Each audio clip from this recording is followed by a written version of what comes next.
It's been a little over a couple months since internet streamer Destiny crashed out after the attempted assassination on President Trump's life, and I wanted to do a little teensy-beensy retrospective on not only Destiny's thought process, but also people like him in regards to President Trump and people that support him. So this is especially relevant now that elections are coming up, but I think you'll want to stick around if you're watching this long after that cycle of hell has taken place. First, let's acknowledge that this is the same Destiny who embraces controversial takes like a gambler chasing his last losing bet. But Destiny's one of the reasonable ones.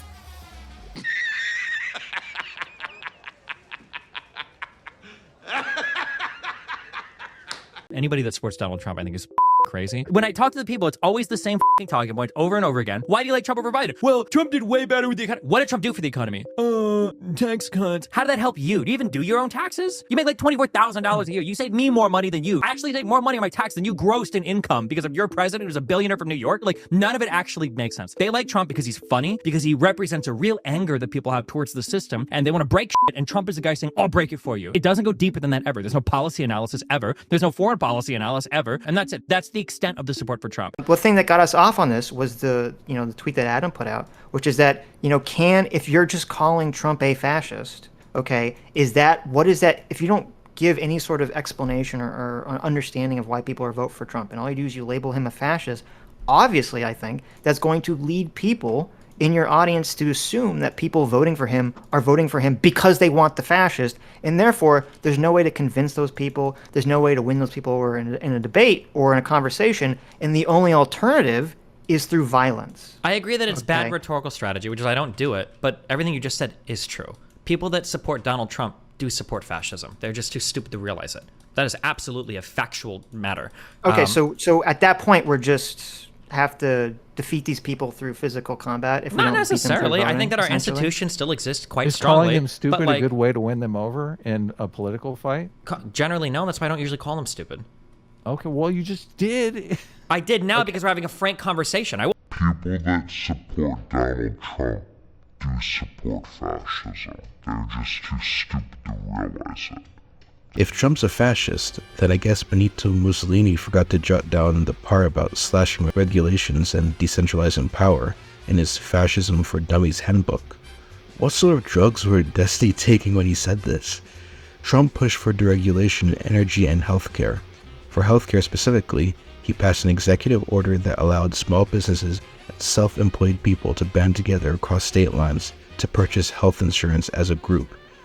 Not only that, the 2017 Tax Cuts and Jobs Act reduced government intervention by repealing the Obamacare mandate that people get health insurance or pay a penalty. Not only that, over on the energy side, Trump pushed for energy independence through some cool little things like his executive order of promoting energy independence and economic growth, which led to other cool little things like the Environmental Protection Agency pushing the Affordable Clean Energy Rule. I guess the United States becoming the biggest producer of oil in the world under Trump is also worth mentioning. Don't worry though, President Biden has a broken record of his own. Destiny doesn't understand that words mean things. Calling Trump a fascist when all these things that Trump did are exactly what a fascist wouldn't do makes Destiny a bit of an idiot. Fascists want more regulation and state control. Here's a catchy phrase by good old actual fascist Benito Mussolini, who said, everything inside the state, nothing outside the state, nothing against the state. It's a pretty good tagline for a dystopian blockbuster, to be honest. Historically, a statement like that would be seen as a right-wing ideal, but that kind of everything is the state rhetoric is more at home in left-wing circles these days. Who else is telling you what kind of car you should drive, what stove you should cook with, and let's be real, whether you can even discuss these things online without some censorship bot breathing down the neck of every word you say? Well, none of that really matters to people like Joe Biden or Kamala Harris. All they'll do is just lean into the whole fascist dictator aesthetic with their speeches. They were his words, not mine. He went on to say he'd be a dictator on day one.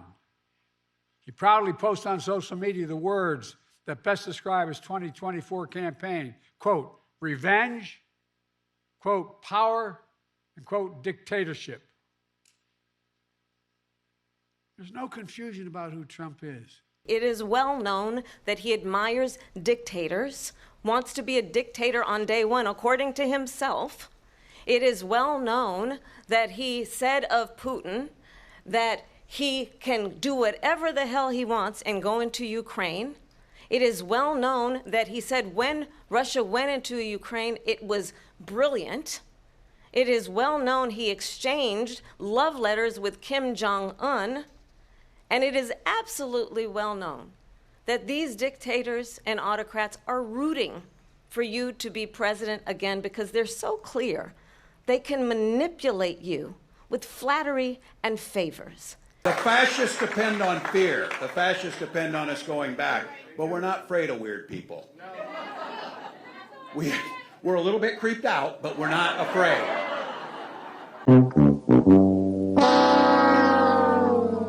It's this type of inciting rhetoric that's led to the now multiple attempts on Trump's life.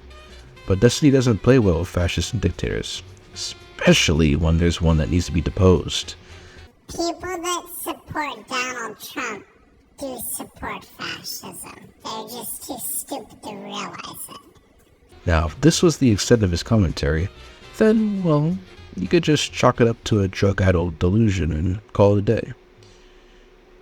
Enter Corey Comperatore, a retired firefighter and a U.S. Reserve veteran who tragically died shielding his family during the shooting on President Trump's life.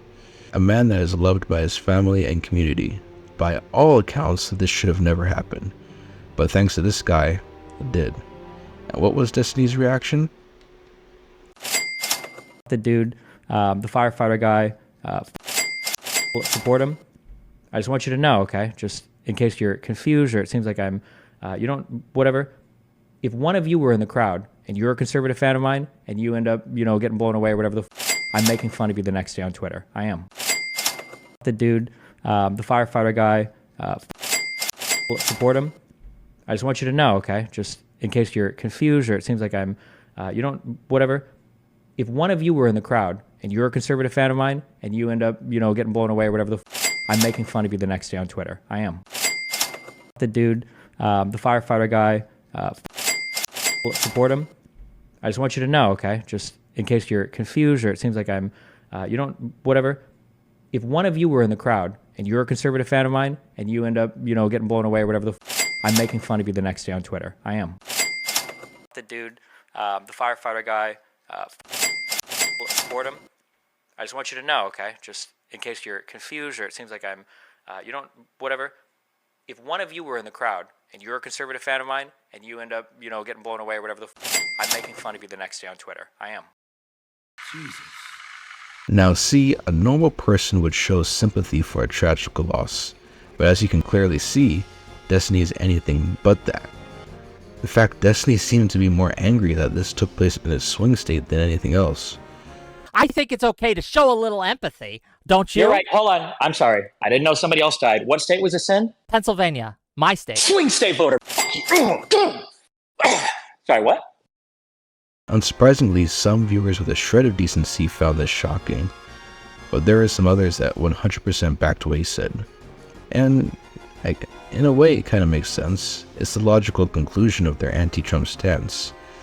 If you can make Trump supporters subhumans because of what you make Trump out to be, you don't have to feel any empathy for them if they die a tragic death.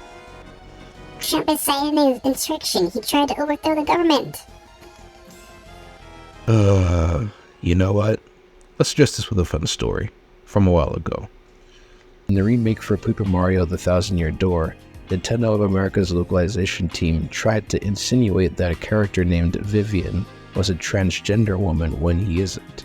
The character is classified as an otokonoko, which is an effeminate male, which would be a great description for what this guy is. Here we have James Wong, a content production systems manager at Nintendo of America. He's got the Twitter bio that activists usually have. I'm surprised that he didn't throw a Palestine flag in there too. Let's go to a tweet that he made not too long ago. Now for context, here's a tweet that James was responding to. 2024 is stacked with amazing games. And Dawn Trail isn't out yet. Oh, and Shadow of the Erd Tree isn't out yet. Oh, and Astrobot isn't out yet. Shut the up. The delicious irony. One of the games this happy individual listed is a remake of a classic game, and even then, this remake was bogged down by modern-day activist politics. But don't worry, James Wong has a response for this. It feels like all these angry bigots were better people before their con idols gave them terms they should get mad about, when those terms are concepts that have been around forever. You mean this thing I like from 2000 is woke? Always has been. Now, I don't know if James was high on super mushrooms when he wrote this, but I don't remember any game from 2000 being woke. I don't think he meant to say 2000. Paper Mario The 1000-Year Door came out in 2004.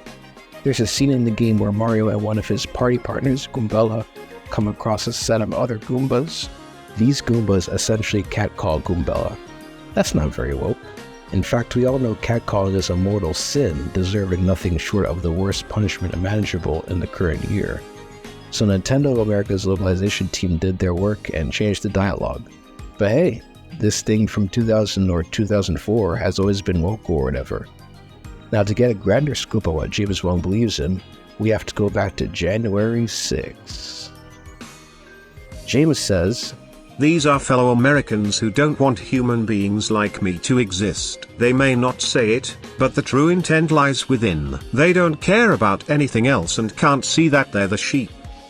Moments that I can recall, the strongest, where I've experienced racism, prejudice. Number 1, Rest Stop Diner, between San Francisco and Los Angeles. A trucker cap wearing white man looked at me when I emerged from the restroom. Sitting down, with coffee mug in hand, he looked at me and just shook his head.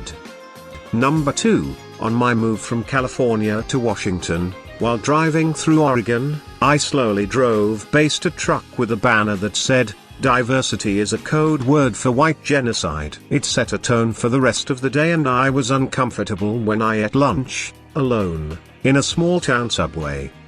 What are their motivations? From my perspective, racial superiority, control, and greed. These folks are all about us versus them. In short, it's like they don't want people of color to exist. That's my take. Sad. Some more perspective. It's these same people who don't care about someone like me, but also younger children, youth, older people. They attack the meek with words and physical harm. It's so cold-blooded. I have to tell my parents, in their late 70s, to be safe. It is horrific. I was flabbergasted when I read this. I don't think he's making these stories up because he told the same ones before January 6th on his Twitter page. And I'm definitely going to go in on that because there's quite a bit of gold there. But his last tweet here on his rant is just ridiculously chock full of irony. I'm going to tear it apart piece by piece. What are the Trump supporters' motivations? From his perspective, it's racial superiority, control, and greed. I'm not really concerned about what the other two things James said because it's just brain dead. What? You mean people want control in their government so that their values are represented in said government? Newsflash, that's not unique to Trump supporters or even the right in general. Pop on any political forum on Reddit or look at the endless Twitter threads about freeing Palestine, and you'll quickly see that the other side wants control just as much. Probably even more if I'm going to be honest. But back to racial superiority. Why does James bring up racial superiority like this? What racial superiority is even being talked about? Oh, yeah, the white one. Let's talk about motives. Claiming that the actions on January 6th were about racial superiority is like saying the Boston Tea Party was about creating a coffee monopoly. It just doesn't make any sense. The main motivation for Trump supporters that went to the Capitol was to protest the tomfoolery that was happening during the 2020 election. That's it. There wasn't any racial totem pole conspiracy going on. And hey, while we're at it, let's talk about Trump's voter base at the time. He had a 12% of the black vote, 32% of the Hispanic vote, and 34% of the Asian vote. I guess all these guys were supporting racial superiority too. Well, the core issues for Trump supporters and people on the right in general revolve around policies. Stuff like border security, a strong economy, knowing what a man and a woman are, that sort of thing. The goal is to help prevent stories like this from happening. I don't even want to get into the details here on YouTube because it's so gruesome and it's gonna make my blood boil. But according to James Wong, the people who went to the Capitol on January 6th don't care about stories like this. They don't care about the youth or older people. This is the ramblings of someone who is completely and utterly disconnected from reality, which is why I'm going to get into this gold mine of stories I mentioned earlier. 5 years ago, when I was driving from California to Washington, after getting the job, I drove through Oregon. I don't remember if it happened before or after I stayed with my friend and his family in Beaverton, but I was approaching a pickup truck on the highway. It was a pickup truck with a trailer with bales of hay. The hay was covered by vinyl signs on each side. As I approached the rear of, then was beside the trailer, I was able to read the sign, "Diversity is a code word for white genocide." It had a URL and a hashtag. Now, I can vividly remember feeling provoked, but I wasn't angry. I drove past this truck afraid. I felt uncomfortable, as if suddenly every other car on that highway was driven by a white person, and I felt afraid, like all eyes were on me. Fear, that's what I remember. I remember driving into a small town to eat at a Subway because there wasn't going to be any food for much further into the drive, and that I needed to eat my food fast, play it cool, and then leave because everyone in there was white. I wasn't sure if other patrons were looking at me while I ate. I was on alert for no good reason except that I didn't want to be provoked by anything or called out by anyone. The remainder of the trip was beautiful. I remember driving over a bridge that led me into the mountains, into Washington state. The nature I saw on that drive was breathtaking and incredible, and it allowed me to forget about what had happened as I drove by that truck. I still think about that drive once in a while, with the discourse of racism, anti-racism, etc. I remind myself of how I felt at that time. I think it's a reminder that we all really do need to be anti-racist. We need to call people out when they make that simple joke. Clearly, our friend James Wong here had quite the adventure. I gotta hand it to him. He's definitely got a talent for taking a mundane trip and spinning it into some grand struggle. When that sign said diversity is a code word for white genocide, that was truly the stuff of nightmares, man. Jeez. It's also true. Straight up. That's the best part of the story. Oh, you don't believe me? This article is written by a white woman who believes that in order to eliminate racism, you need to eliminate whiteness. I literally wish I was making this up, bro. Here she says, one of the more common memes that I've seen white supremacists spread around recently has been diversity is a code word for white genocide. The concept here is that diversity is only promoted in white nations, and that the end goal is to eliminate white people altogether by flooding all white countries with non-white people until there are no white people left. Well, guess what, white supremacists? That's exactly right. Diversity is about getting rid of white people, and that's a good thing. She goes on to say that white people no longer have a place in the world, and white genocide is exactly what the world needs. So she's making an argument that if white people start going away, that will be a good thing because it's equitable. It will be justice for all the horrible things they've done in the past. Now my question to her is, why not apply this to literally any other race on this planet? During ancient times, slavery and colonialism was fair game for everyone. For the Arabs, the Europeans, and for many different African empires and kingdoms. And there's a lot of money to be made from the slave trade back then. Even now there still is. Where's all the energy for calling that out? Guess that doesn't fit into the narrative that James Wong wants to create here. So James started getting heat for the comments that he made, and even had an article written about his pretty wild behavior. He had to clarify that he does not, in fact, hate white people. Whew, glad to hear that. But that doesn't take away from the fact that he felt provoked, afraid, uncomfortable, as if every other car on the highway is driven by a white person because he saw the sign, diversity is a code word for white genocide. Which I've not only shown is true, but is also a good thing apparently. James then goes on a tirade about his time working at Nintendo, clickbait articles, and ragebait content. Yet he doesn't even understand that he started this ragebait in the first place by calling gamers angry bigots. Like this dude got short-term memory loss after getting hit by Justin Timberlake driving under the influence. I was at the Capitol on January 6th. I was the vice president-elect. I was also an acting senator. I was there. And on that day, the President of the United States incited a violent mob to attack our nation's capital, to desecrate our nation's capital. On that day, 140 law enforcement officers were injured, and some died. And understand, the former president has been indicted and impeached for exactly that reason. I'll give her marks that she didn't say insurrection here. It's more akin to a riot. Unfortunately, this still falls flat on its face because Kamala had nothing but praise for the not-so-peaceful Black Lives Matter protests. The brilliance and the impact of Black Lives Matter and their brilliance in conceiving it,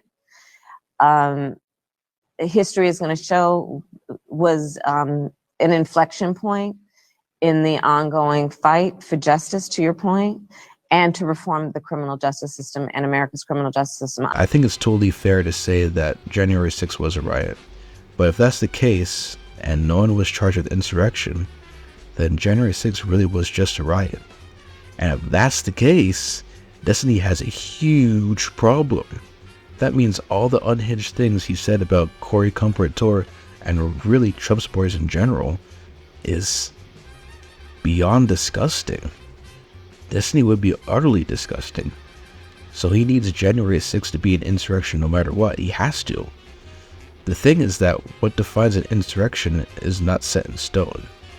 We do have two legal definitions from the Insurrection Act of 1807 and Title 18, but neither one of them were put to use for January 6th.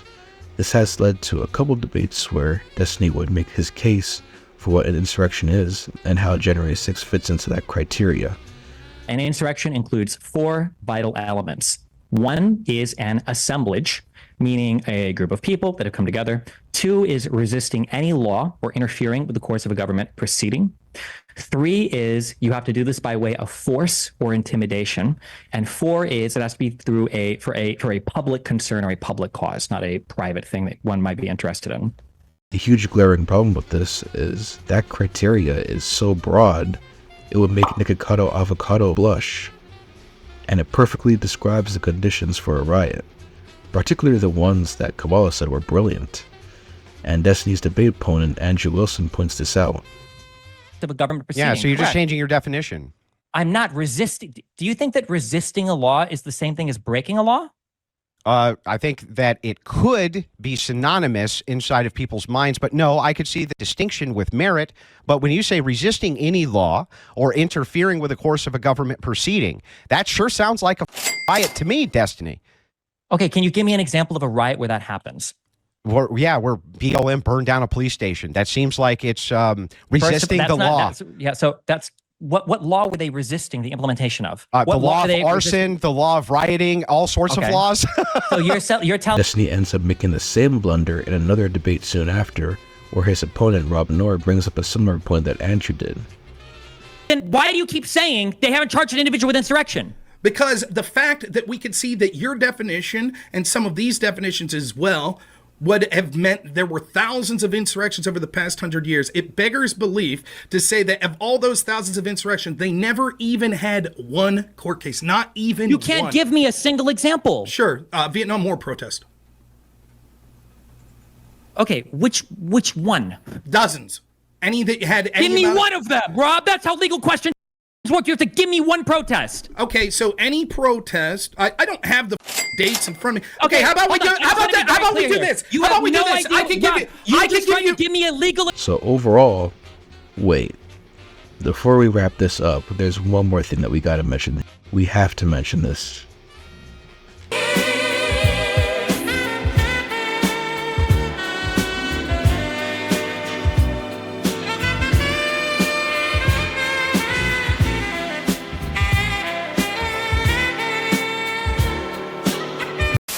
Okay, wrapping this up for real this time.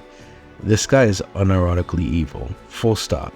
There has to be a line drawn at some point where you have a tiny bit, a sliver, an incy-bincy part of you that still hopes for the well-being of others.